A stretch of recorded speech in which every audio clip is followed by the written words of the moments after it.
నేను ఒకసారి తిరుపతి నుంచి అందరికీ తెలిసిందే తిరుపతిలో మోహన్ బాబు యూనివర్సిటీ ఉంది, నేను చూసుకుంటూ ఉంటాను. నేను ఇక్కడి నుంచి ఒకరోజు హైదరాబాద్కి వెళ్తున్నప్పుడు శ్రీదేవి గారు మాతృశ్య ఫౌండేషన్ ఆర్ఫనేజ్ నుంచి అండ్ ఓల్డ్ ఏజ్ హోమ్ నుంచి నన్ను ఫ్లైట్లో కలిశారు. సార్ మీరు తిరుపతే కదా, ఒకసారి ఎప్పుడైనా రండి అన్నారు. ఆవిడకి నిజంగానే చాలా హ్యాట్స్ ఆఫ్.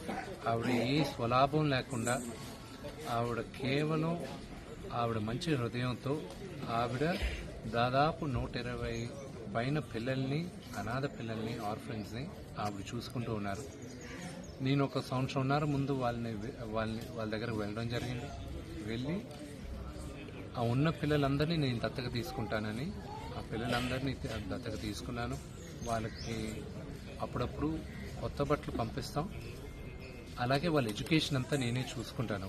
వాళ్ళకి మొత్తం ఎడ్యుకేషన్కి అయ్యే ఖర్చు అంతా నేనే చూసుకుంటాను. పండగలప్పుడు పిలిచి వాళ్ళతో నేను గడపాలన్న ఉద్దేశంతో నేను ఈ సంక్రాంతికి కూడా వాళ్ళు నా కుటుంబ సభ్యులే. వాళ్ళకు ఒక అన్నగా, ఇంటి పెద్దగా నేను ఇక్కడ వాళ్ళతో జరుపుకున్నాను. నా కుటుంబంతో ఎలా జరుపుకుంటానో వాళ్ళతోనూ జరుపుకున్నాను.